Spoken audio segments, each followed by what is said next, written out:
Hello again. In this video, we are going to be talking about the ACT essay or the ACT writing test or whatever they're calling it now, like the part of the ACT that's optional where you can write an essay if you want to. That's the thing we're going to be talking about in this video. And over the course of this video, I'm basically going to walk you through how this part of the test works, what you should do to score high, and all of that kind of stuff. But before we get to that, I have to ask you something very important, which is, should you even be watching this video? And there's a very good reason why I'm asking you that. The reason is that most schools actually don't require the ACT essay, and this includes some highly prestigious schools. In fact, at the time that I'm recording this, more than 90% of the colleges and universities in the United States do not require the ACT essay when you submit your ACT score. And the general reason for that seems to be that most schools have come to the conclusion that the ACT writing test is not a very good test of writing ability. And so they don't make their applicants submit ACT essay scores. So if you already have a very strong idea of the schools that you want to apply to, then it would be a good idea before watching this video, actually before investing any time in thinking about the ACT essay at all, it would be a good idea to go look at the admissions pages for your target schools and just see if any of them require the ACT essay. Because of course, if none of the schools you're applying to require the ACT essay, then there is literally no reason for you to think about the ACT essay, which means there's no reason for you to watch this video. But I would actually go even further than that. I would argue that even the schools that claim that they want your ACT essay score don't seem to consider that score when they're deciding whether to admit you or not. And while there are a lot of reasons to believe that, the biggest reason to believe it is when you look at the admissions data that schools report from their entering classes, you will find that schools never report the ACT writing score, or for that matter, the SAT essay score, which is like the counterpart on the SAT. So in other words, nearly every school reports the average test scores of the people they admit when it comes to the multiple choice portion of the standardized test. So in other words, like everyone reports average ACT scores out of 36, but those schools do not report the average ACT writing score of the people they admit. And the reason for that seems to be that they don't care about it. And if you look in the press and various industry articles about the essay portion of both the ACT and the SAT, you will find expert after expert saying that these tests aren't reliable and don't really predict much of anything about college performance. So for all of those reasons, we can be pretty sure that even when a school says they require the ACT writing score, they're probably not paying too much attention to it. Which kind of raises the question, like, why would they require it if they're not going to pay too much attention to it? I think that the main reason those schools require it is they don't want to come across like they don't care about whether you can write. In other words, they maybe don't want to get a reputation for just being like, I know there's a standardized writing test you could take, but we don't really care about writing, so don't take it.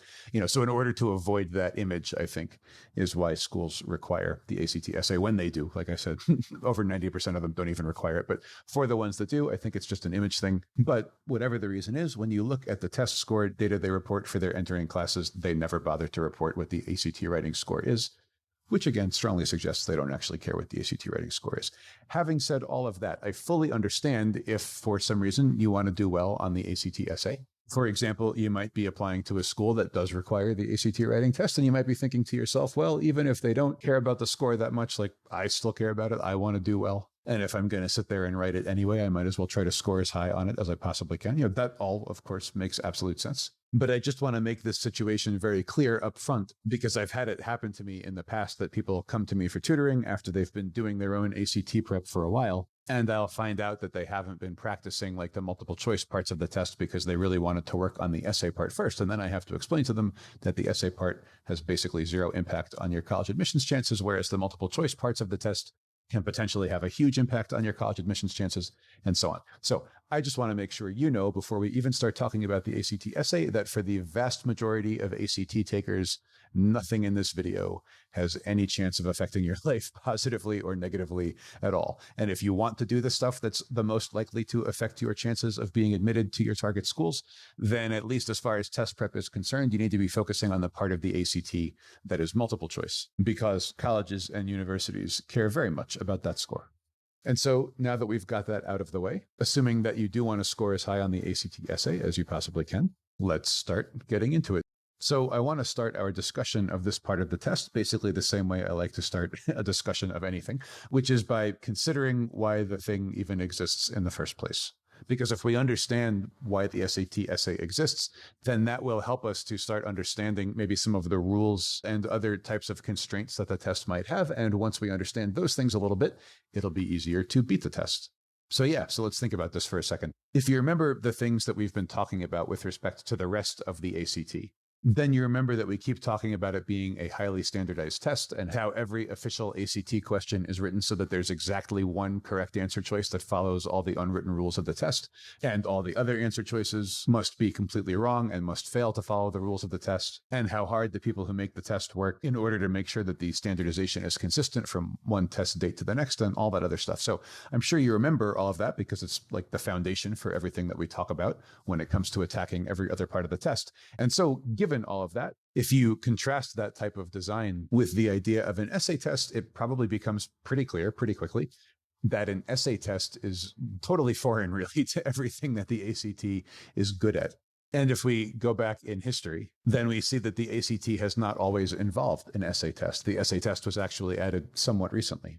So why did they do that? Well, they did that essentially because back in 2005, the College Board, which is the main competitor for ACT Inc., the College Board added an essay test to the SAT. And the College Board did that essentially to make it seem as though they were taking writing skills seriously. That's a whole other discussion why the College Board did it. But the point is they did do it, and the ACT didn't want to seem like it wasn't keeping up. And so the ACT added its own essay component shortly after that. So that fact, I think, actually reveals a lot about what the ACT is trying to do with this essay.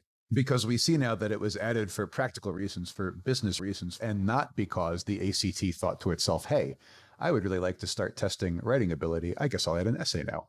And so what you'll find is that success on the ACT essay is not really a matter of having good writing skills in the sense that writing skills would be thought of in like a high school or college context. Among many other things, the ACT essay makes no attempt to evaluate whether your writing is insightful or entertaining or well-researched or accurate or any of those kinds of things. Instead, all the ACT is trying to do with this essay is present the test takers with a task that looks vaguely similar to like writing something on your own.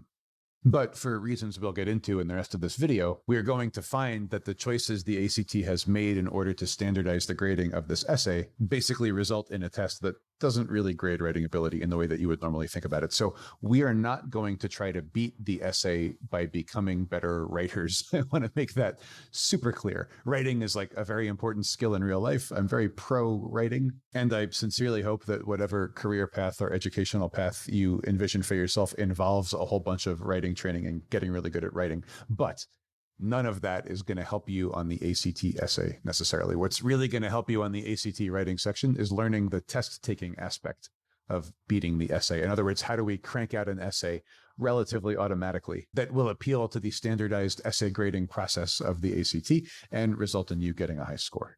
So let's talk about how we'll do that.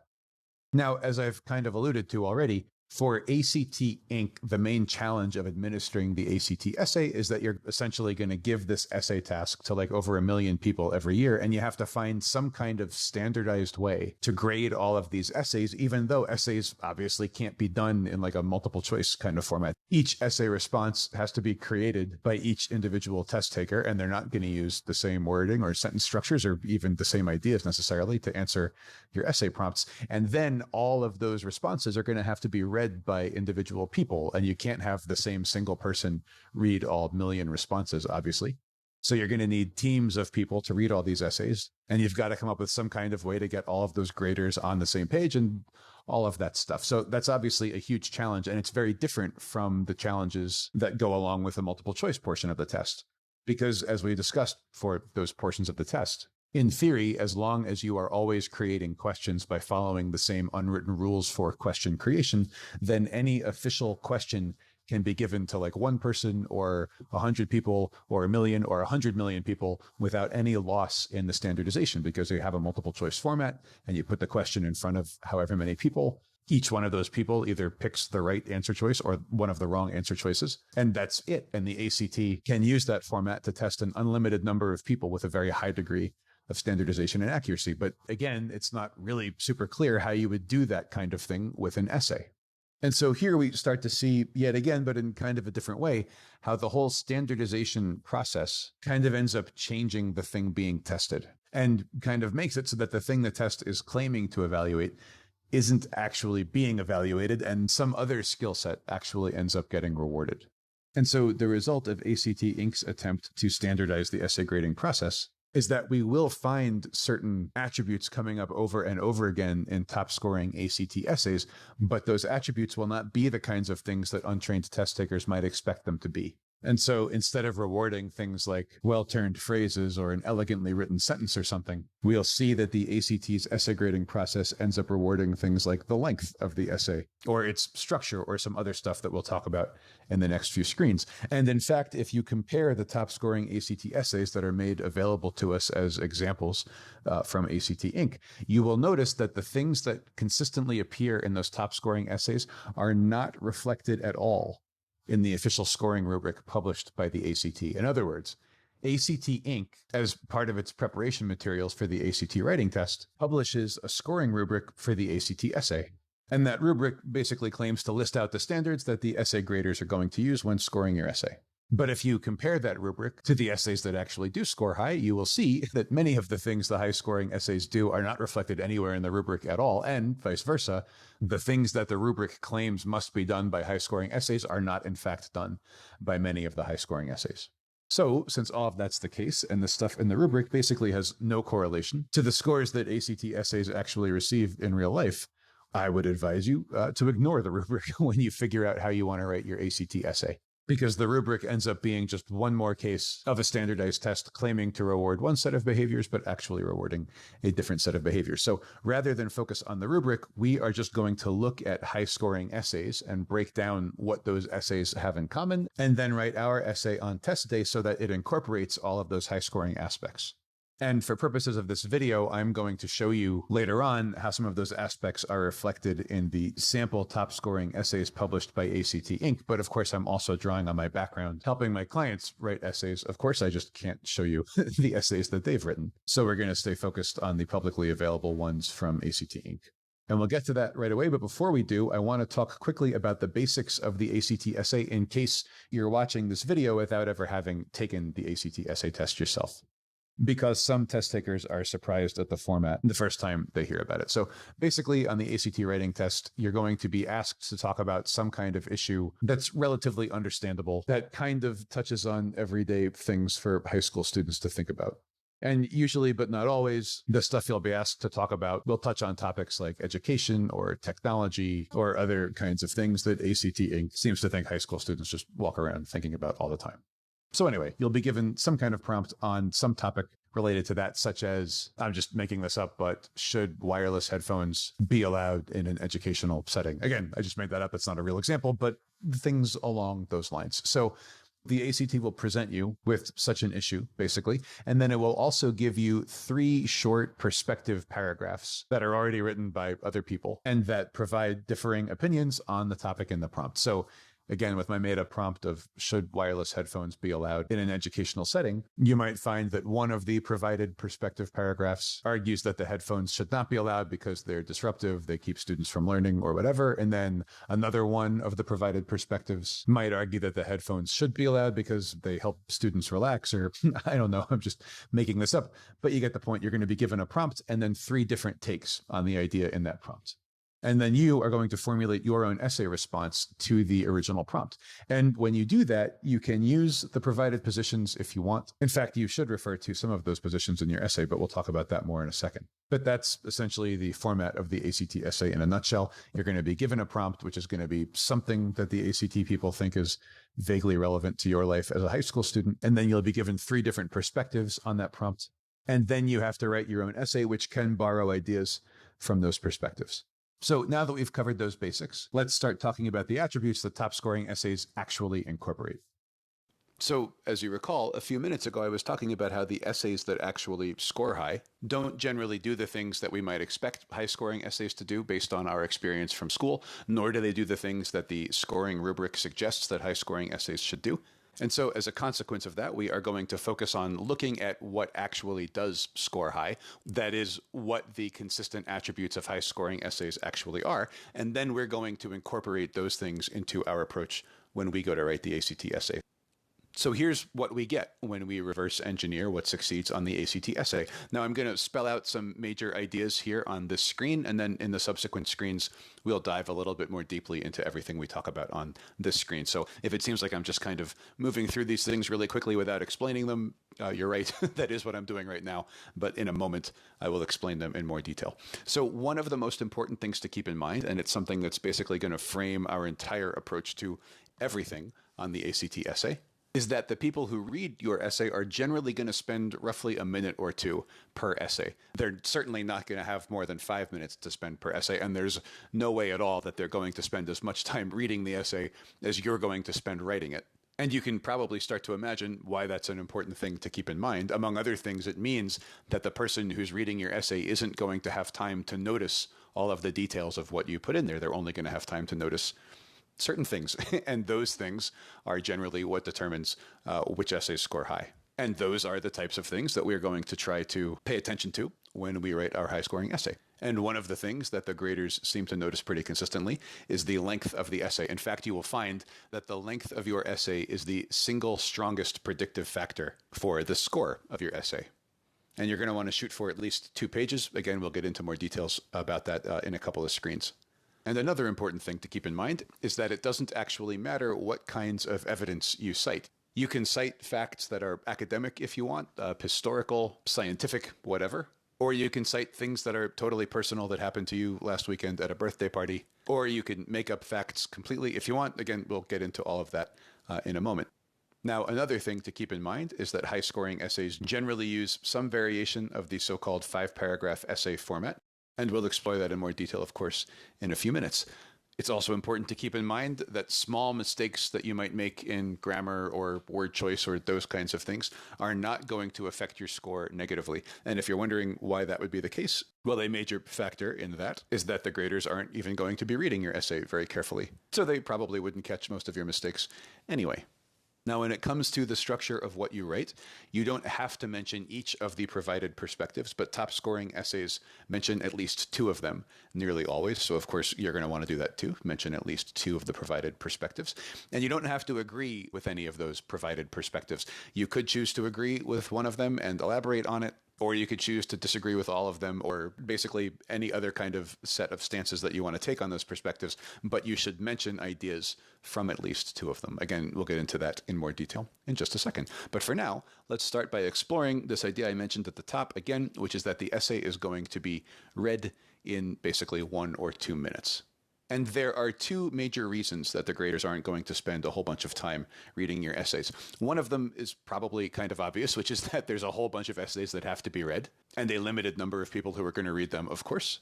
So there just isn't enough time or money for the people who grade the essay to take each essay down to a cafe and spend the whole afternoon with like 3 or 4 lattes just lingering over it and thinking about all of the insightful and witty things that you might say. And, you know, texting their loved ones, "Oh my gosh, you're never going to believe what this high school student wrote in this ACT essay. It's changed my life. I'm going to tell you over dinner." You know, that kind of thing is simply not going to happen. If the graders took that much time to grade all the essays, then the essays might seriously take like a decade or something to be graded for any given test day. So that's one reason why graders don't spend a whole bunch of time reading your essay. But the other reason might be a little less obvious, although it makes more and more sense as you come to understand how this part of the test works. And that reason is this. If you were the company giving the test and standardizing the essay grading process, you actually wouldn't want people to get too far into the details of each essay, because each essay could potentially be extremely different from the essay that came before it and the essay that came after it.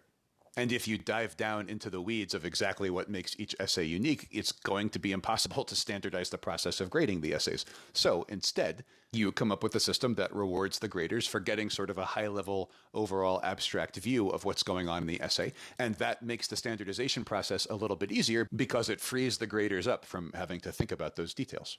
And the impact of all of that on us as test takers is that when we are writing our essay, we need to make sure we focus on the parts of the essay that somebody could actually potentially notice in 1 or 2 minutes. We don't want to spend time worrying about small details that no one would notice after looking over our essay in a few minutes, because if no one has any chance of noticing those details, then of course they can't possibly impact our score. So we're going to focus our energies instead on thinking about the aspects of our essay that do affect the score, which again are going to be all things someone could notice after looking at the essay for only a short period of time.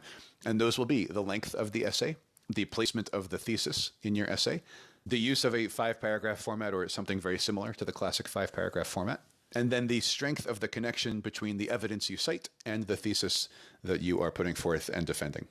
And that's basically it. If you do a great job on those 4 things, then the grader is going to look through your essay quickly and be like, okay, well, I recognize right away this is a 5-paragraph format kind of a thing. That means the thesis is probably somewhere here in the first paragraph. Oops, oh, great, there it is. Okay, so the thesis is blah, blah, blah. Does it look like the body paragraphs are doing a good job supporting that thesis? Yes, okay, here it is. And just kind of, skimming through this writing. Does it seem like it's taken a few of the perspectives into account? And is it kind of long enough to indicate that the writer really thought about this for a bit? Yeah, okay, great, good. Then award a high score and move on to the next essay. That's basically the grader's thought process boiled down into a silly 20-second version.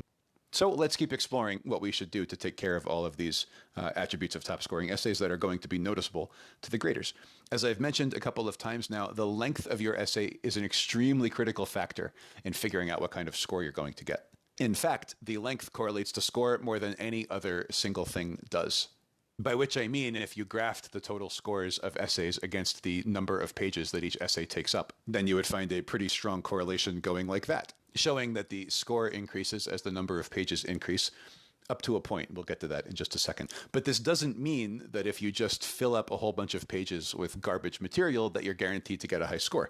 That is not at all what I'm saying. It is true that the people aren't going to read your essay super carefully, but they're going to read it carefully enough to notice if you've just tried to write down like 2 or 3 pages of absolute gibberish. So you can't just write garbage, but write a lot of garbage and expect to get a good score. On the other hand, it is true that if you only write, say, a page or something, then it quite seriously doesn't matter how beautifully written that page is, how well reasoned it is, or anything like that. It doesn't matter if you only needed 1 page to come up with the best, most thorough, most elegantly worded answer to the question in the prompt that the grader is going to see out of all of the many, many essays the grader is going to look at. If what you've written is too short, then the grader simply will not give it a top score, and the quality of what you've written in that short amount of space doesn't matter. So if you want a top score, you have to make sure that you put enough words down on the page to sort of qualify for a top score in the grader's mind. And it is true, like I said, that there has to be a minimum level of quality in what you write, but the quality is not nearly as important to the score as the quantity is. So basically, you want to shoot for writing at least 2 handwritten pages. I would generally shoot for like 2 pages and then like just a little bit of text on the 3rd page. Something along those lines. Writing significantly more than that doesn't have any further impact on your score. But writing significantly less than 2 handwritten pages has a definite negative impact on your score. And this whole length thing might sound silly at first. Like if you were going to design a test to evaluate how well people can write, and you really, really, really wanted to do a good job of designing it. I don't mean like for some standardized test purpose, but like you actually really cared about how well people could write and you wanted to make the best possible test of that you could. Of course, you wouldn't want your grading process to consider the length of what was written at all. You would want to find some way to actually measure the quality of what was written. But if we think back to the fact that these essays are being graded at scale, and the graders are working extremely quickly to get a high-level view of what's going on with each essay and then assign it a score, and when you throw in the fact that there's going to be a lot of low-quality, low-effort sorts of responses, where a test taker who actually is a bad writer only puts together 2 or 3 sentences and then submits that, you can kind of start to see how a shorter essay might come to be artificially associated with deserving a lower score. And then to counteract that, essays would have to be above a certain threshold in length to end up being a thing where the grader could be like, oh, okay, yeah, well, this one's a bit longer. It could actually, possibly be in the higher scoring range, and so on. So even though it's obviously not an ideal situation, it just is the case that if you don't write a long enough essay, then you can't score high no matter how good the short essay is that you end up writing. And on the other hand, if you do write a long enough essay, the stuff you write doesn't have to be like stellar. It can just be sort of okay. And you can still end up with a high score on this part of the test. And now let's continue our discussion of things that are a little bit strange about the way the essay works and talk about the types of evidence that you are allowed to cite in defending your position on the ACT essay. And basically, here are the types of evidence you can cite. All the types of evidence, any kind of evidence that you feel like can be used as proof in your essay. And this again goes back to the whole standardization problem that ACT Inc. has when it grades all of these essays. Basically, for example, if the ACT were going to require you to use academic evidence, like historical evidence or something, to support your essay, then it would be giving an implicit advantage to test takers who had better history programs at their schools. And so in order to avoid any kind of accusation of elitism or something, the only possible decision is for the ACT to allow any kind of evidence, whether academic or not. But it goes even further than that. Remember how we talked about the fact that each grader basically only gets a minute or two to spend on each essay? Well, among other things, that means the grader can't go fact-checking the claims that are in the essay. There simply won't be enough time. And so that means there isn't really a standardized way to grade people for their factual accuracy. And even that issue of factual accuracy has other problems. Like, let's say that one test taker writes that a particular politician is championing a good cause. Like, how do you determine factually if a particular political cause is good or not? You kind of can't do that in a lot of cases. Or let's say that another test taker decides to cite a personal story as a piece of evidence. Well, how can the grader possibly know if the personal story is true or false or made up or biased or whatever? Since there's no standardized way to evaluate the truths of those kinds of statements, the only thing that the ACT can end up doing is just deciding, well, it doesn't matter if what you write in your ACT essay is factually accurate or true or any other kind of word like that. And you can imagine, I'm sure, how this is a really important thing for you to be aware of, because in high school or college, if you ever take an essay test, of course it matters if the things that you refer to in the essay are true. That's like a major part of what those tests are actually evaluating. Not only can you make an argument about something, but do you actually know the facts about what the class has been discussing? And I'm sure we've all had those moments in essay tests, or at least I know I had a lot of them, where you think you know what you want to write in a body paragraph or something, but then all of a sudden you're like, oh, wait a minute, did that actually happen? That thing that I'm so sure about, like, am I getting that right? Or is there some small detail I'm overlooking? You know, we've all had those moments, and that can certainly eat up a lot of time and mental energy in a real essay test. But now you know that when you take the ACT essay test, the person who is going to be grading it literally is not allowed to consider whether the facts that you cite are actually true. And so that means you don't have to worry about whether they're actually true. You can say that the American Civil War happened in the year 900 or something, and they literally would not be allowed to lower your score for getting that fact so obviously wrong. But that doesn't mean that you can just cite any kind of evidence you want. There is one important aspect of the evidence that the grader will pay attention to, and that's what you really have to make sure you focus on. And that aspect is the following. The grader will pay very careful attention to whether the evidence you cite would support your thesis if the evidence were true. So, for example, if you say that the American Civil War happened in the year 900, which is obviously not true, that can still be a fine piece of evidence to cite if what you're arguing in your thesis is something like civil wars have been going on for a long time. Because if that were part of your thesis, then it would be true that the American Civil War happening in the year 900 would be a good support for your thesis, if, again, it were actually a historical fact. Or, to go back to my made-up example about an ACT essay on whether students should be allowed to wear wireless headphones, if you wanted, you could make up a study about how wireless headphones explode in people's ears 5% of the time and cite that study. And it wouldn't matter if the study didn't exist as long as the study still supported your thesis. So if your thesis is people should not be allowed to wear wireless headphones in school, and one of the reasons is because it's dangerous.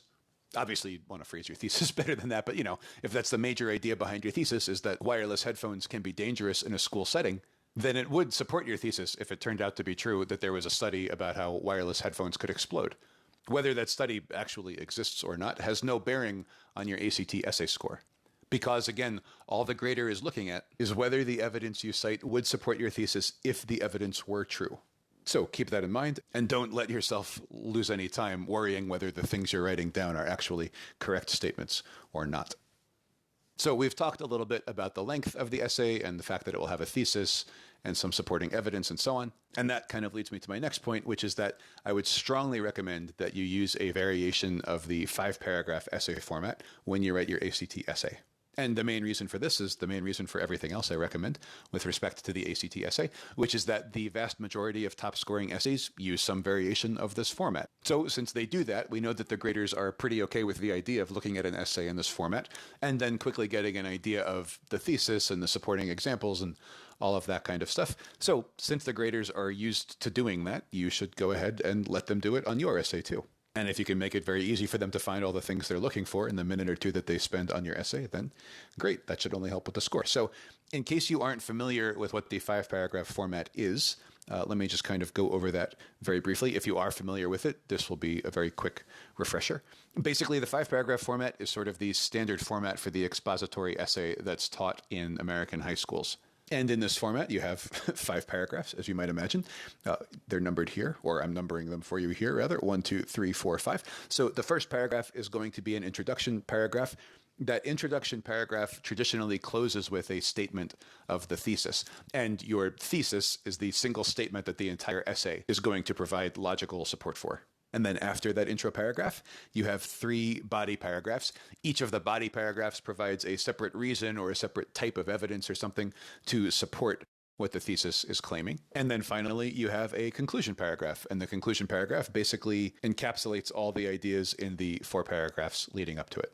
And this, again, is sort of a pretty standard American high school essay format. Now, even though I call it the 5-paragraph format, you can, if you want to, have like 4 paragraphs or 6 paragraphs and still basically use this format. The only thing you're really going to be changing in that case would be the number of body paragraphs. So if you only have 2 body paragraphs, but you do everything else the same, that's a 4-paragraph essay, obviously. But we would say that it's a 4-paragraph essay still following the general 5-paragraph essay format. And now for the version of this that I would recommend you use on test day, I would just point out a couple of things here that aren't exactly part of the classic 5-paragraph format. So one thing is that in these body paragraphs, in at least 2 of the body paragraphs, I would put some kind of reference to ideas from 2 of the different provided perspectives in the ACT essay prompt. So like body paragraph 1 could mention stuff from one of the perspectives, body paragraph 2 mentions stuff maybe from another perspective, and body paragraph 3 doesn't have to mention any of the perspectives. Or you could have 2 of the perspectives mentioned in one of the paragraphs and the other paragraphs kind of go off and do their own thing without talking about the perspectives. However you want to do it, I would work in mentions of at least 2 of the provided perspectives somewhere in these body paragraphs. But yeah, other than that, this is basically just the standard 5-paragraph thing, but applied to the ACT essay. And the reason that I keep hitting on the importance of mentioning at least 2 of the perspectives is that you're going to find that the vast majority of top scoring essays make at least some kind of reference to at least 2 of the provided perspectives. And when I talk about making some kind of reference to a provided perspective, I don't mean that you have to devote an entire body paragraph to like exploring all the implications of one of the provided perspectives.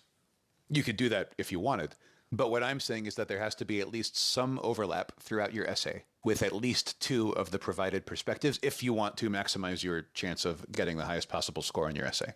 And we'll see examples of how high-scoring essays do this, of course, later on in this video. But for now, yeah, I just want to put out the idea that you've got to at least address in some kind of way concepts from at least 2 of the provided perspectives. One thing that you could choose to do is just full-on agree with one of the perspectives. But if you do that, you can't just say, I agree with perspective 2, and leave it at that. So you would either have to explain why you agree with one of the given perspectives, or you could say something like, I mostly agree with that perspective, but I think it's overlooking certain kinds of situations, and here's why I don't fully agree with it, something along those lines too. Of course, you don't even have to agree with the perspective at all if you want. You could choose to disagree with any of the perspectives that you mentioned, but some way or another, you got to mention those perspectives, or at least mention ideas that are also mentioned in some of the provided perspectives if you want to be relatively certain of being able to score highly on the ACT essay.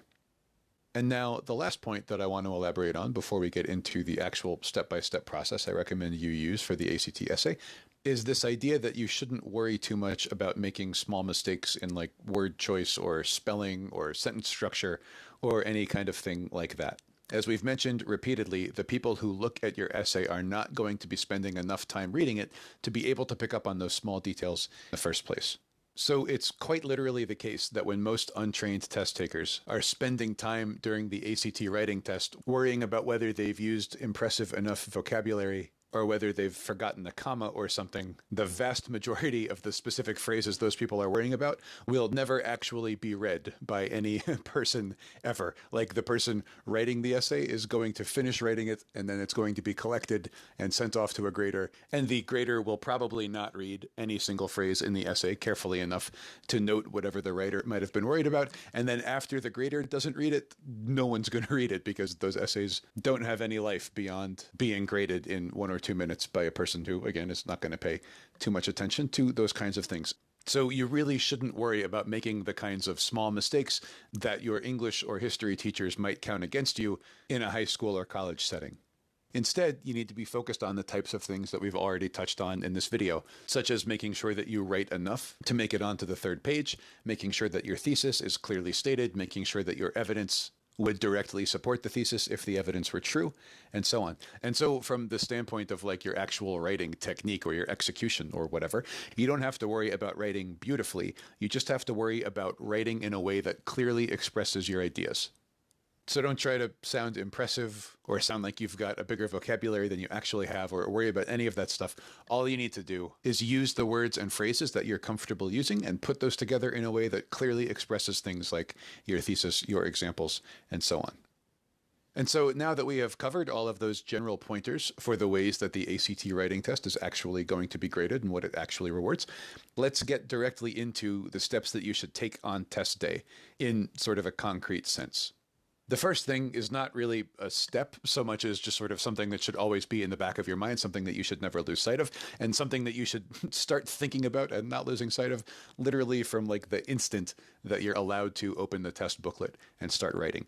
And that is the importance of length in the overall score of your essay. As we mentioned before, if your essay is not around 2 pages at least, there's no chance of it getting a high score, no matter how beautifully written it is. So from the very first moment, you have to keep in your mind the importance of being able to write that much material within the given time.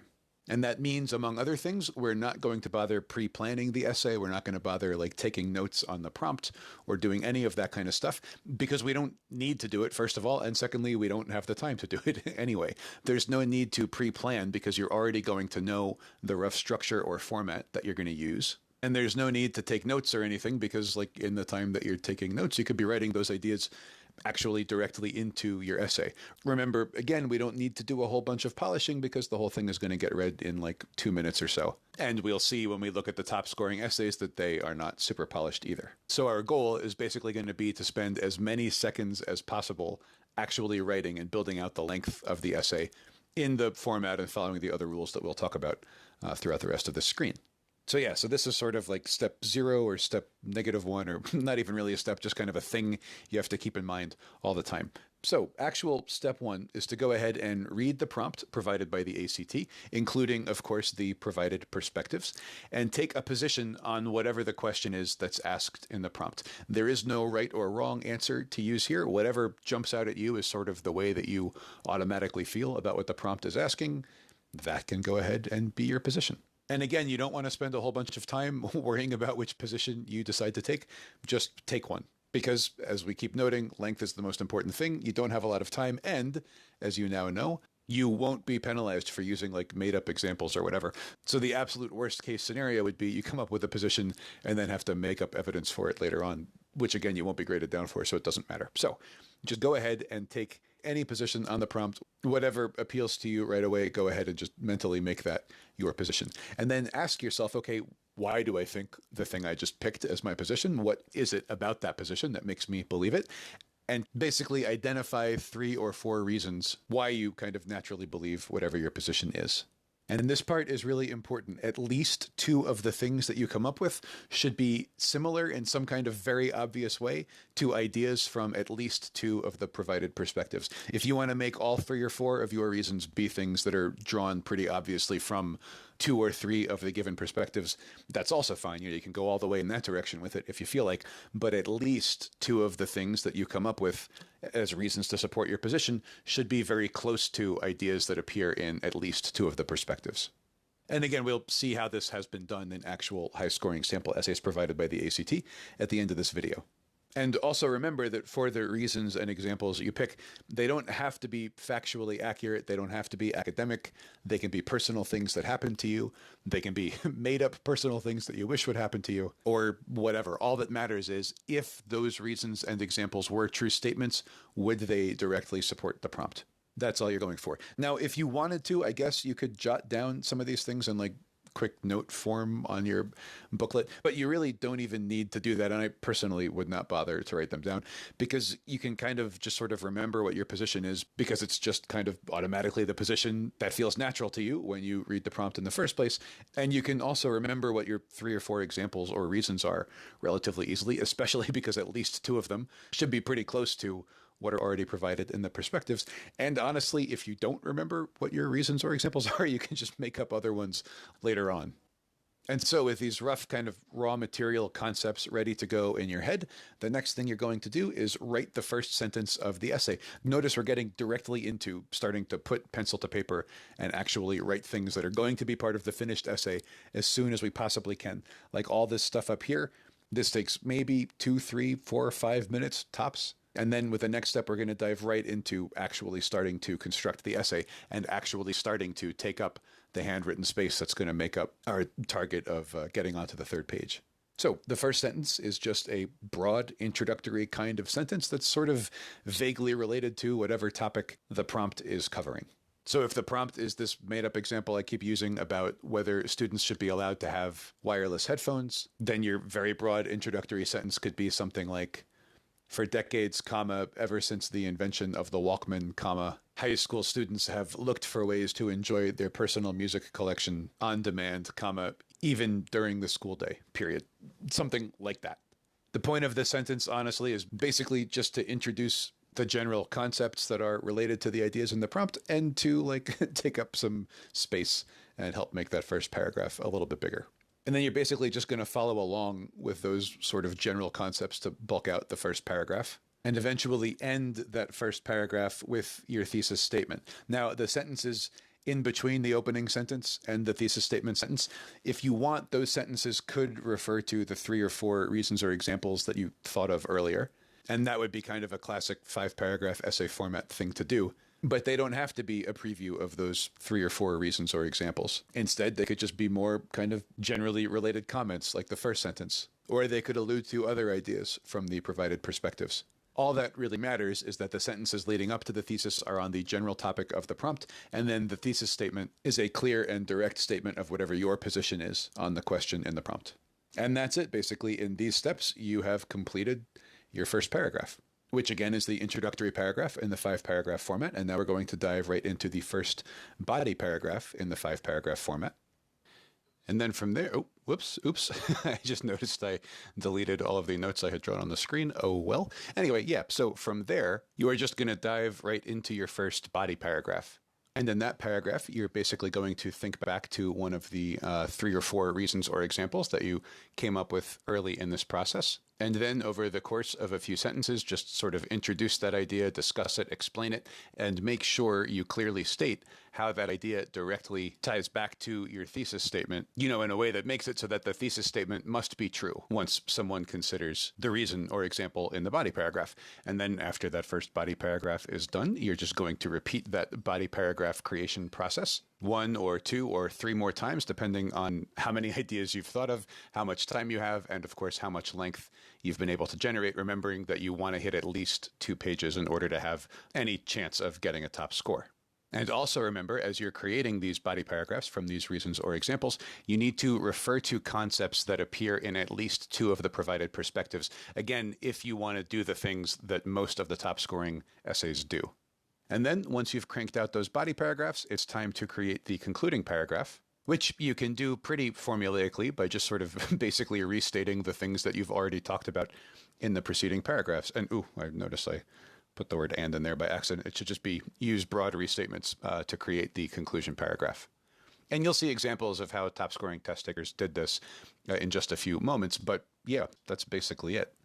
Oh, one other thing I'm noticing looking back over this, this is from my old writing and composition days in the biz. You call a paragraph a para sometimes. So that's why I guess I wrote that there. I should have written out paragraph, but whatever, I didn't. So if you weren't sure what first body para meant in the context of this, it meant paragraph, which I did for some reason bother to spell all the way out over there. Anyhow, that's basically it. So as you can see here, again, what we're going to be doing is more or less mechanically cranking out a 5-paragraph essay where we make sure that the thesis directly addresses the prompt and each of the examples directly supports the thesis, and we make sure that at least 2 of the body paragraphs mention concepts from at least 2 of the provided perspectives from the ACT. And so now, with those basic ideas in mind, let's take a look at 2 top-scoring sample essays provided by the ACT, and we can kind of walk through and see how those essays basically follow this general scheme that you've just learned. Now, before we look at those essays, though, I just want to take a moment to remind you of 2 things. One thing is we're not basing our approach here entirely on the essays that are provided by ACT Inc. There are a few essays provided by ACT Inc. Of course, we certainly looked at those in figuring out what the test rewards and what it doesn't reward, but we're also basing all of this advice and this process on the experience and feedback of our clients, of course. So that's the first thing. And the second thing is, of course, that it's not as though this process is the only possible way to write a perfect scoring ACT essay. It's just that this process is the most efficient and the easiest to learn. So that's why we're teaching it to you in this way. Because you are about to see some essays that don't stick exactly to this process, but still scored pretty high. But that doesn't mean that the process you just learned is not the right process. It's just one of many right processes. And in our opinion, the most efficient process and the easiest process to learn, with the goal of making a perfect ACT essay score. So with that disclaimer out of the way, let's take a look at an actual sample essay from ACT Inc. and see what we see. So here is the first of the sample essays we're going to look at from ACT Inc. This one is pulled off of the ACT's website, and I'm calling it Sample Essay 1. I don't know what they call it on the website if you want to look it up, but it's basically the one that scored a confusing 5.555 on the website. I won't get into the details of how the ACT essay scoring is done in this video. You'll notice, in fact, that I have avoided talking about it up until now because it's a bit of a convoluted process, and it's another one of those things where the testing company claims that it does the score in a certain kind of way, but if you look at the results of how the scores actually come out, you will see that their description of what they're doing doesn't actually match up with what we can observe of what they actually do. So anyway, yeah, so they say on the website that this scored a 5.555, which is, again, a little bit weird. You can basically think of it as a 5 out of 6, where 6 would be perfect, which is also somewhat confusing because when you take the actual test, it's scored out of 12, with 12 being perfect. So think of this as a 10 out of 12, where a perfect 12 would reflect the idea of being given straight 6s by 2 graders. This essay was given straight 5s by 1 grader, which again is all just a sort of very complicated way to say that the ACT is presenting this essay to us as an essay that it thinks is very, very good, but not quite perfect according to ACT writing scoring. In a second, we'll look at another essay that the ACT did say was perfect, which is a 6.666 out of 6, or 12 out of 12, or whatever. So yeah, this one is just barely not perfect according to them. The one we'll see in a minute is perfect according to them. And the reason we are looking at both of them is that there's only a limited number of sample essays for us to discuss that are made available by ACT Inc. And since I didn't want to have only one to talk about, I now have 2 because we're talking about this one also. And you can see I've placed the entire essay here on the screen for you. You're welcome to read it if you want, or you can just go on the ACT's website and read it there. But you don't really need to be familiar with every single word in it for the purposes of this discussion, because I'm going to point out to you the features of the essay that mark it as one that the ACT likes. And then over here on the right, we have the 3 different perspectives. Let me make lines to sort of show where they begin and end. So that's perspective 1, this is perspective 2, and perspective 3 down here. And yeah, I've just included those there so you can see how the essay refers back to those perspectives at different points. I have not included the rest of the prompt. I'm just going to tell you what it is because there's a limited amount of space on the screen. And yeah, couldn't fit the prompt on there in a way that was still even a little bit readable. So the prompt is basically about whether the automation of the workforce is a positive thing or a negative thing. And we can see that this author has basically put forward a thesis statement in response to that prompt that's kind of stretched out over 3 sentences. Really, the last sentence is where everything comes together, but the last sentence uses pronouns like their and these. So I'm going to sort of look at all 3 of these sentences together, and then we can see what the thesis actually is here that the essay writer has come up with. So yeah, these last 3 sentences in paragraph 1 are: many people view this as a great positive and point out that it leads to a more uniform and less expensive product, which is better for everyone. Okay, so starting to talk about an advantage of the mechanization and automation of the workforce. Next sentence: however, some people are more wary of this popular trend of automating the workforce and question whether this progress is truly positive. And then the final sentence, their concerns, though, are outweighed by the benefits these machines offer. So really the thesis is that the concerns about automating the workforce are outweighed by the benefit that automating will bring, according to the essay writer. And notice that the writer did something very effective here, at least from the standpoint of generating as much length as possible, knowing, as we talked about earlier, that length correlates very highly with essay score. So again, like we just said, they kind of stretched the thesis out to take up like a good amount of space by making it 3 sentences like that and kind of really exploring the ideas behind the thesis. And then we can see that the rest of the intro paragraph is 1, 2, also 3 sentences. And they are just the kind of introductory general comments that we mentioned making in the opening paragraph. So it is no secret that today's workforce no longer consists entirely of people. Yeah, like that's not a super insightful sentence, right? It's just a general introduction. Hey, I'm about to talk about the workforce and people and whatever. And then the next 2 sentences kind of continue that general trend. And I want to be really clear. I'm not knocking the author of this essay for making these kinds of empty remarks up here that don't really contribute any new information. If anything, I'm actually praising the author for doing that because it builds out that paragraph and makes the whole essay a bit longer, which helps it have the length that it needs to score high. And I think if we look at these sentences in light of the process that you've been learning and in light of what appears in the perspectives and so on, we can see how the author of the essay kind of just sort of mechanically cranked that stuff out, right? There's nothing in any of those sentences in the first paragraph that isn't mentioned somewhere already in one of the perspectives or in the prompt itself. And I'm not saying that the author plagiarized or anything, not at all, but the author is just sort of remixing concepts that are already right there on the page in front of them. So anyway, yeah, that is paragraph 1. And then we can see that they did follow, looks like a 5-paragraph format here, right? This would be paragraph 2, the first body paragraph. This is paragraph 3. This would be, of course, paragraph 4 coming right after 3, like it does. And then this would be paragraph 5, the concluding paragraph. And so we do see that this author has used that 5-paragraph structure. And let's take a look and see what the supporting pieces of evidence or reasoning or whatever are in those 3 body paragraphs, 2, 3, and 4.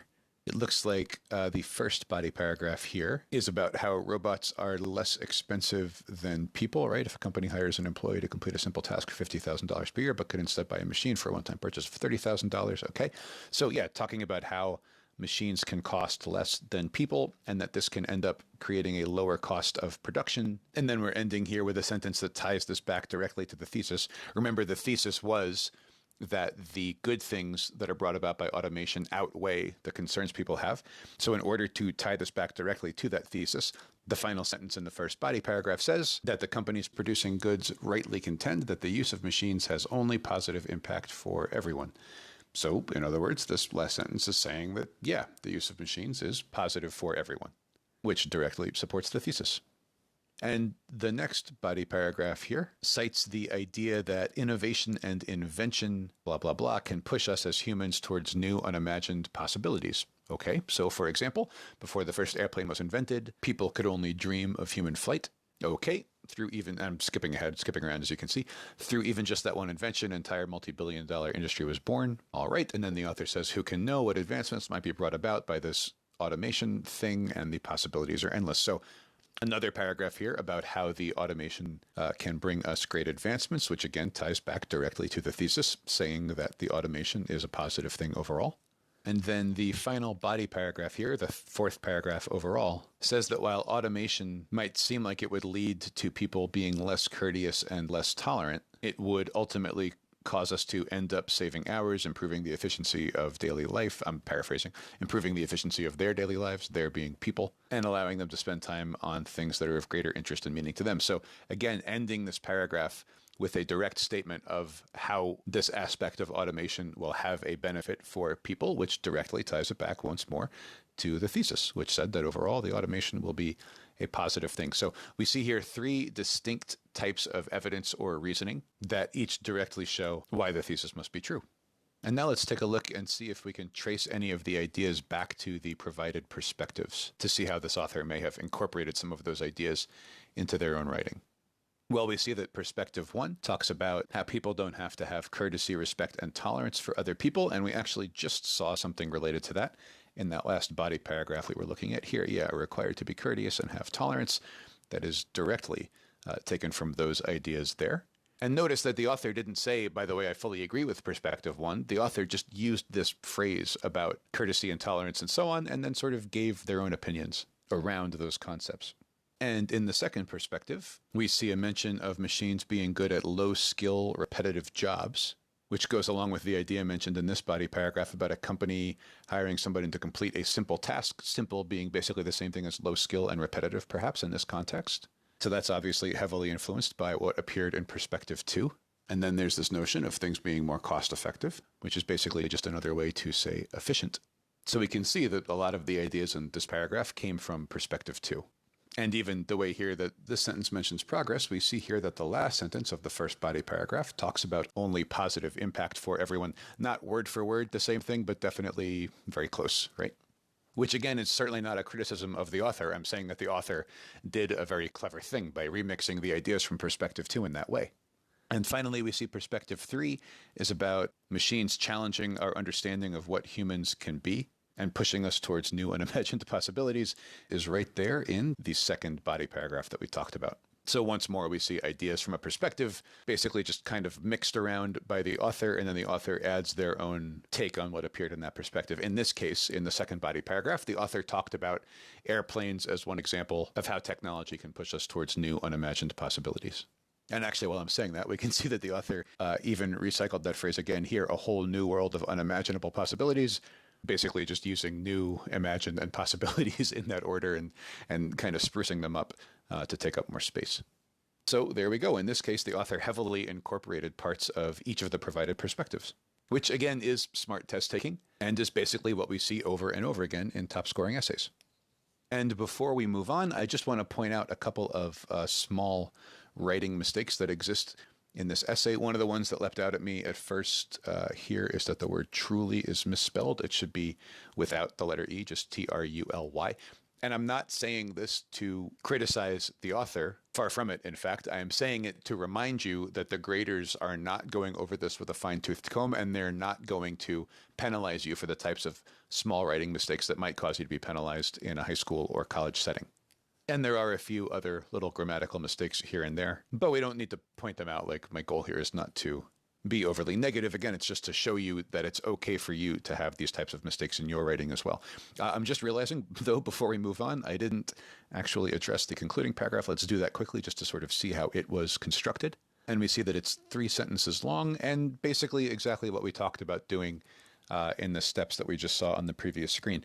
In other words, it's basically just a set of broad restatements of concepts that were explored in more detail in the rest of the essay. So we have the thing about machines becoming more and more popular in the workplace, decreasing the need for humans, okay, leading to advancement of society, like was in this perspective, greater end product of service, which relates to the first perspective, and even a lower consumer cost of goods, which relates to the second perspective. So you can see the author is just restating and remixing those concepts. And then finally ending with sort of a platitude or just a general kind of philosophical take on the whole thing. Many people are frightened of change, but unfortunately for them, the past is gone, and now we must look to the future. So, not bad. There you go. You can see how this essay scores very high and basically does the kinds of things that we talked about doing. And now let's take a look at one more sample essay. And this one basically got a perfect score from ACT Inc. Remember, we talked about a second ago, it got a 6 out of 6, or really it got a 6666 out of 6666, which is how the ACT reports this on its website. But if this were an actual test report, it would get a 12 out of 12 because, I don't know, they just, for some reason, like presenting that in a vaguely confusing way, I guess. So this essay is on the same topic. We see the same 3 perspectives provided that we already saw. Whoops, I just drew a line through perspective 2. Sorry about that. But anyway, yeah, this is perspective 1, 2, and perspective 3 down there.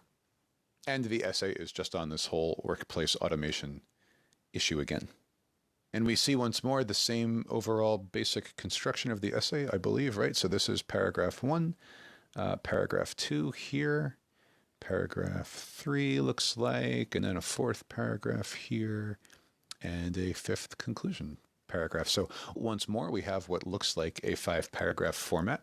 It's at least 5 paragraphs for sure, and then we'll start looking to see if the actual structure and relationship among the paragraphs bears that out, but I bet it's gonna. And yeah, in fact, in this intro paragraph, we can already start to see where the thesis is here. Without caution and deliberation, replacing the natural with the mechanical would undoubtedly be disastrous. And it doesn't matter, but disastrous is spelled wrong there. So notice that this author is taking the opposite position of the previous author, because the previous one talked about how the good would outweigh the bad. And this author is saying replacing the natural with the mechanical could end up being disastrous unless people are careful. I guess that's not a directly opposite position, but it's still a more negative position than the one we just saw. And this goes to show there aren't really right and wrong answers to the question, as long as you clearly articulate your position, and then you have body paragraphs that clearly support that. And so let's see what examples and reasoning the author has come up with in support of this thesis. In this first body paragraph, it looks like the author is talking about the economic implications of automation, saying that eventually a depressed job market would lead to a population that struggles just to feed themselves and their families, let alone purchase the products these robots make. And then the final sentence here just ties it back directly to the thesis and says, in the long run, society will suffer if it does not take care to prevent the economic consequences of giving everything over to machines. So notice that this idea about if it does not take care to prevent is basically the same concept as saying without caution and deliberation. And so the author here is making it very clear for the reader how this first body paragraph directly ties back to the thesis, which, okay, great, whatever. Now let's take a look at the second body paragraph, which says that the careless use of automation has already taken a toll on our culture and says that basic respect is all but absent today. So in the second body paragraph, it looks like the author is taking the position that the automation has caused people to be less tolerant. And yeah, we have again, a sentence here at the very end of the paragraph saying this, of course, leads to all sorts of issues like intolerance and incivility, and in the long run results in the complete degradation of culture. So this, once more, ties this idea directly back to the thesis, just like the last sentence did in the first body paragraph. Oops, I didn't extend it all the way there. There we go. Yeah, so it tied directly back to the thesis. Now let's take a look at what the third paragraph says. And it starts out talking about increasing the intelligence of machines, eventually reaching human intelligence, and so on. And then the author says we're moving into this change too fast to anticipate and prevent damage to the human species. And the final sentence comes along and says we must figure out how to handle negative societal and cultural consequences before we embrace total integration of automated intelligent machines. So notice again this phrase, we must figure out how to handle, is very similar to without caution and deliberation, right? In both cases, the author is making the claim that we as people will have to think about a problem and come up with some kind of solution. In the thesis, the author refers to that process as deliberation. And in this body paragraph, the author refers to it as figuring out how to handle a possible negative consequence. And we already saw in the first body paragraph how the author referred to this process as taking care to prevent something. So just sort of over and over again, the author is kind of rephrasing this idea that people have to think about the possible challenges posed so that they can overcome those challenges. And that type of repetition is what ties everything back to the thesis and makes it very clear to the reader how each of the body paragraphs directly supports what the thesis said. And then in this conclusion paragraph, we see basically the same kind of formulaic mechanical concluding paragraph that we talked about writing 2 screens ago, and that we also saw in the other sample essay, where the author seems to have just sort of restated and revisited the ideas that were previously discussed in the earlier paragraphs. And the last sentence in particular is basically just another expanded restatement of this idea that if we don't, as a species, slow things down for a second and think about what's coming next, then we won't be able to prevent any additional damage. And so, yeah, just a very well executed, somewhat mechanical 5-paragraph essay. And when I call it mechanical, just like with the other essay, I am not in any way saying anything negative about the person who wrote this. I am, in fact, praising the way the author was able to express themselves clearly and tie back each body paragraph so directly and obviously, while still generating the necessary length so that the grader could look at this and go, yeah, that's a perfect ACT essay. Sounds good. So now let's consider how the different perspectives were used throughout the essay. And perspective 1, just as we saw with the other essay, talks about how people don't have to treat machines with basic courtesy, respect, and tolerance. And you see that this is reflected in the second body paragraph, where the author actually specifically mentions intolerance, more or less directly restating the idea there from perspective 1. But the author also talks about kindness, doing things rudely, demonstrating incivility, and so on. So this author basically reused one of the terms from perspective 1, but then also kind of sprinkled in some similar terms on a related concept and incorporated the ideas from perspective 1 into this second body paragraph in that way. Perspective 2 is the one that mentions the idea that robots are better at doing repetitive things, things that require precision, and so on, and that in both cases, right? They work better than humans. That's the quote there from Perspective 2. The first body paragraph in this essay talks about those ideas using this phrase here, humans would surely be replaced. That's a direct reflection of this concept that the machines would work better than humans in a lot of jobs, according to Perspective 2. Now, notice, though, Perspective 2 goes on to say that this is a type of efficiency that would make things better for everybody, more prosperous, more progressive, and so on.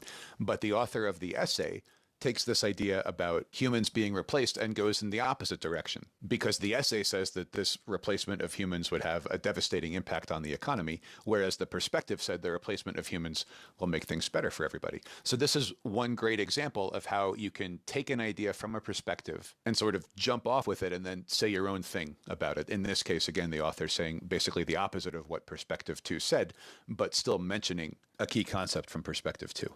And then Perspective 3 here talks about the good side of new unimagined possibilities that the automation could bring. And these ideas are somewhat reflected, although arguably a little bit inverted, in the third body paragraph of the essay, because the third body paragraph does say that we don't know what's going to happen, right? The implications of this shift are unknown. Notice that unknown and unimagined in this context are basically the same sort of idea. But the author of the essay says that the unknown implications are going to be bad, and we have to slow things down so we can think about what some of those implications might be. So again, very similar to how we saw the author kind of reinterpret what happened in Perspective 2. In this case, taking this idea from Perspective 3, that we can't imagine all the things that automation will bring to us, but going on to say that the things automation will bring to us will be bad in ways we can't foresee, rather than good in ways we can't foresee, like Perspective 3 says. So basically here again, we have a high-scoring essay, a perfect scoring essay actually, that takes a lot of inspiration for its ideas from the provided perspectives, but then goes on to interpret those ideas in a slightly different way in some cases from what the perspectives say. And otherwise, just a straightforward 5-paragraph essay with enough length to qualify for a high score on the ACT. So there's a lot to emulate here. Oh, and actually also before we move on, I do want to call your attention again to just a couple of little spelling errors that jumped out at me. And like I've said before, this is not something I'm pointing out because I think that the author did a bad job. Instead, I'm pointing it out to remind you and to prove to you that these types of small mistakes don't prevent you from scoring high on the ACT writing test, which means that while you are writing and trying to crank out your essay and generate enough length, you shouldn't be concerned about whether you're committing a grammatical error or spelling something wrong or anything like that. There's also actually kind of along similar sorts of lines. There's this claim here I wanted to point out. Computers are projected to reach human intelligence by as soon as 2025. The author just puts that sentence out there as though it's a true statement. And I don't know whether it is true or not. I mean, it's kind of an open-ended thing. It doesn't say who does the projection. So technically, if anyone on Earth projects them to reach that level of intelligence by 2025, the sentence would be true. But the important thing is it doesn't actually matter if the sentence is objectively, factually true. As we discussed earlier, all that matters to the grader is if this sentence were true, then would it contribute to the argument being made in the essay? And the answer is yes, because this paragraph is talking about how the potential intelligence of computers is running away from us faster than we can handle, and how that can lead to bad stuff. So yeah, so there you have it. Basically, a perfect scoring essay with a lot of stuff that you can model when you write your essay. And so now that we have gone through all of this material, starting with our overview of what the ACT writing test does and why it exists, and then moving into important things for you to keep in mind when you write the essay. That is, if you write the essay, because as you recall, we talked about how for a lot of people, there's not really any need to write it. But anyway, if you are going to write it, we talked about important things to keep in mind while you're writing it and a process that you can follow to sort of mechanically crank out a top scoring essay. And then we've looked now at 2 sample essays provided by the ACT as examples of high scoring essays. And now that we've done all of that, let me go through a very quick wrap up on all the stuff that we just talked about. So practically speaking, one of the most important things for you to keep in mind is that no one is going to spend a whole bunch of time reading your essay. Instead, all they're going to do is look it over in a couple of minutes and check for the things that we've been talking about. Check for length and a clearly stated position and clearly stated evidence to support that position. And that's basically it. Well, except for the idea that your clearly stated evidence in support of your position should refer in some kind of way to at least 2 of the provided perspectives. And along with the paramount importance of the length, you need to remember to hit the ground running and work quickly while you're writing your essay. Basically, digest the provided information in the prompt, decide what you think about it as your thesis position, mentally come up with a few examples to support that position, again, based heavily on the things that appear in the perspectives, and then basically just dive straight into writing the opening sentences of the essay as soon as you possibly can so that you'll have as much time as possible to generate the necessary length. Remember, you want to shoot for writing at least 2 pages. In other words, you want to shoot for just making it onto the beginning of the 3rd page at least. And while you're doing all of this writing, because it is so mechanical and formulaic, you'll find that you don't really need to be thinking about anything at any particular moment besides the specific sentence or the specific paragraph that you're working on. And you also will not, therefore, need to do any kind of serious note-taking or pre-planning or revising, for that matter, because this process is fairly straightforward and fairly step-by-step. So you generate the intro paragraph by having a few kind of general statements about the concepts in the prompt and then your own thesis position. And then you generate each of the body paragraphs by remixing concepts from the provided perspectives if you want, making sure to hit at least 2 of those perspectives, of course, and then just sort of fleshing out those ideas. And as we saw in the sample essays, you can even borrow entire phrases from the perspectives if you feel like it. I wouldn't abuse that, of course, but you can do it. You saw that it was done in essays that scored very high. And then you're going to tie each body paragraph back to the thesis and generate a conclusion, largely in the same way you generated the introduction, just by making some kinds of general remarks that rephrase the ideas that have appeared elsewhere in the essay. And so no part of that really requires any kind of pre-planning or notes or grand overall vision beyond what we just said. So at every moment, you should be thinking, okay, I need to write as much as I can. And you should be thinking about just which part of that whole process you're working on. And you never need to be thinking about really what you've already written or what you're going to write 2 paragraphs from now or whatever. You just kind of keep your head down and focus on whatever task is immediately in front of you as you construct your essay. And along those lines, while you're doing that and trying to crank out that length following this 5-paragraph format, you don't need to be worried about whether the things you're saying are factually accurate or are they too personal and not historical enough or any kind of thing like that, because as we saw, the graders aren't allowed to consider those kinds of things. All they're going to consider is if the things you cited were true statements, would they support your thesis? And the same kind of leniency applies, of course, to small grammatical and spelling issues as well. No one is going to grade you down for those. In fact, in most cases, the grader is not even going to see them because, again, as we keep saying, this whole thing is going to get read in a couple of minutes, even though it takes you much longer than that to write it, of course.